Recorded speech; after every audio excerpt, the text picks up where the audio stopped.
यह कोतवाल, जो कोतवाल के ड्रेस में यह डाकू बना हुआ है, गुंडा बना हुआ है, जो तमाम निरीह नौजवानों को फंसाता है, उनको पकड़ के ले जाता है। सुप्रीम कोर्ट का आदेश है कि 24 घंटे के अंदर अगर किसी को हमने पकड़ा है तो उसको जेल भेजना हो, जज के सामने प्रस्तुत करना है।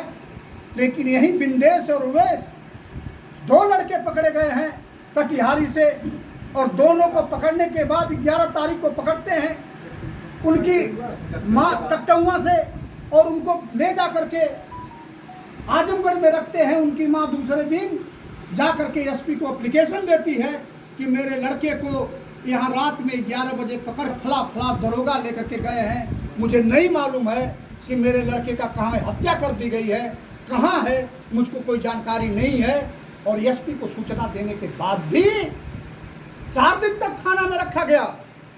यहाँ का एसपी इस बात का जवाब दे सकता है कि सुप्रीम कोर्ट के आदेश का कितनी बड़ी अवहेलना हुई कि 11 तारीख को तुमने पकड़ा है तो हर हालत में तुमको 12 तारीख को जिला जज के यहाँ प्रस्तुत करना चाहिए था, लेकिन तुमने नहीं किया है। दूसरी चीज, जहाँ से पकड़ के तुम लेके जाते हो वहाँ तुमको कुछ नहीं मिलता है, कोई हथियार नहीं मिलता, और तुम ले जा करके लॉकअप में रखते हो और पूरे जिले भर में घुमा घुमा करके उनको लाठियों से पीटा जाता है, और लाठियों से पीट करके एक जगह फर्जी दुकानें सजाई जाती है और वहाँ दिखाया जाता है कि ये लोग दुकान में लूट करने आए थे। मोटरसाइकिल मंगाई जाती है, उनको मोटरसाइकिल पकड़ाई जाती है, और मोटरसाइकिल पकड़ने के बाद उनको हथियार दिया जाता है। यह दरोगा विपिन सिंह अपने पास से हथियार देता है और हथियार देकर कहता है कि तुम सब कहो कि यह हथियार फला आदमी को, ठाकुर को मारने के लिए हथियार दिया गया है, इसलिए उन सबों ने मना किया। तो कहता है तुम्हारा काउंटर कर देंगे, उसके सीने पर पिस्टल लगाते हैं, कोई कनपटी पर लगाता है कि नहीं कहोगे तुम्हारी हत्या कर देंगे। क्या पुलिस इसी के लिए बनी है? क्या पुलिस का यह कार्य है? पुलिस को गुंडों को पकड़ने का काम है, लेकिन किसी को गुंडा बनाने का पुलिस का काम नहीं है।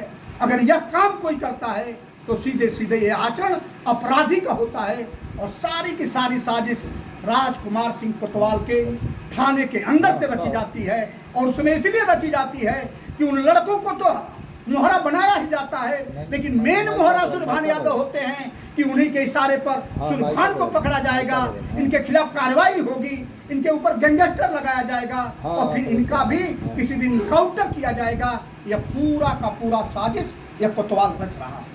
कहना चाहता, तमाम सारे साथी कह रहे हैं, मैं कहना चाहता हूँ आप लोग याद कर लीजिए, योगी नहीं योगी का पिता भी आ जाए तब भी याद कर लीजिए, जमहूरियत के सामने कोई आज तक खड़ा नहीं हो पाया है, चाहे जितना भी कोई तानाशाह है। इसलिए मैं कहना चाहता हूँ आज इस माध्यम से कि योगी सुन लो, ये कोतवाल को जो गुंडा बना करके भेजे हो, ये गुंडाई करने के भेजे हो, तो इसको सबक सिखाया जाएगा। और एसपी से मैं कहना चाहता हूँ, 2-2, 3-3 बार जांच करा चुके, एडिशनल एसपी जांच कर चुका, लेकिन इसके बावजूद भी कार्रवाई नहीं हो रही है, तो कार्रवाई तो होगी ही होगी।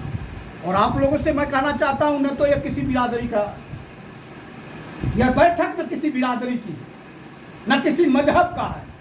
जो भी सताया जाएगा, अगर घोसी में सताया जाएगा तो घोसी में लड़ा जाएगा, मधुबन में सताया जाएगा तो मधुबन में लड़ा जाएगा, कोपागंज में सताया जाएगा तो कोपागंज में लड़ा जाएगा, मऊ में सताया जाएगा, मऊ में लड़ा जाएगा, या सीना तान कर लड़ा जाएगा। मारने वाले से बचाने वाले का अधिक ताकत होती है। ताकत इसलिए नहीं होती किसी को गिरा दिया जाए। इसलिए मैं कहना चाहता हूं राजकुमार सिंह, जिस दिन आप लोग मन बना लीजिए, हम तो कह रहे हैं कि मन बनाना है तो चलिए, मैं तैयार हूं इनके गांव से मरी हुई प्रशासन की लाश लेकर के कोतवाली पर मार्च करने के लिए तैयार हूं, और देख लूंगा कि ये प्रशासन मुर्दा है। ये निरीह नौजवानों की, जिनकी उम्र है पढ़ने लिखने की है, जिनकी उम्र है अपने परिवार के भरण पोषण कराने की है, आज उन निरीह नौजवानों को गुंडा बनाने के लिए कोई कोतवाली में भेजा गया है। कोई अर्पित सिंह ये माफिया, मामूली लड़कों को माफिया बनाना चाहता है और गणर लेना चाहता है।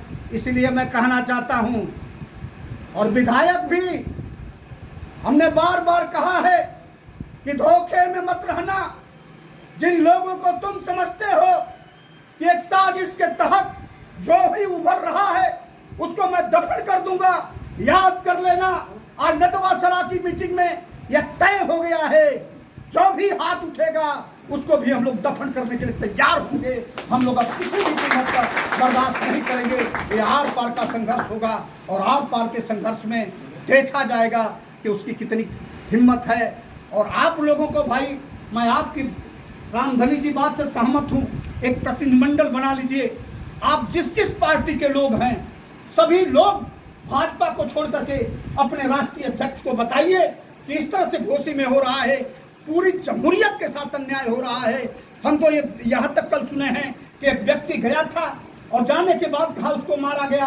जब FIR करने के बाद पहुंचा तो ऑफिस में एक विधायक के यह कहा गया कि 45,000 रुपया दे दो तो FIR दर्ज हो। 45,000 रुपया दे दोगे, हमको कोतवाल को देना है। लग रहा है कि वह अड्डा दलाली का बन गया है, वह जनप्रतिनिधि का अड्डा नहीं हो रह गया है। और यहाँ तक की स्थिति पैदा हो गई है कि यह पूरी तौर से यह जोकर बन गए हैं जनप्रतिनिधि। कहीं जनता के साथ अन्याय होता है, तो नेता का फर्ज बनता है कि आग में हम कूदेंगे, जनता को हम पूरी तौर से ठीक रखेंगे, जनता पर हाथ नहीं उठने देंगे। आदरणीय मुसाफिर यादव जी हैं, कम्युनिस्ट पार्टी से राजनीति की शुरुआत किए हैं। कम्युनिस्ट पार्टी ने हर समय अपने समाज को बचाने के लिए आग में जाने का काम किया। आज लोग डर रहे हैं। इसके पहले भी बहुत जालिमाना यही समाज अंग्रेजों के खिलाफ भी लड़ा है, यही समाज मुगलों के खिलाफ भी लड़ा है, यही समाज तानाशाहों के खिलाफ भी लड़ा है।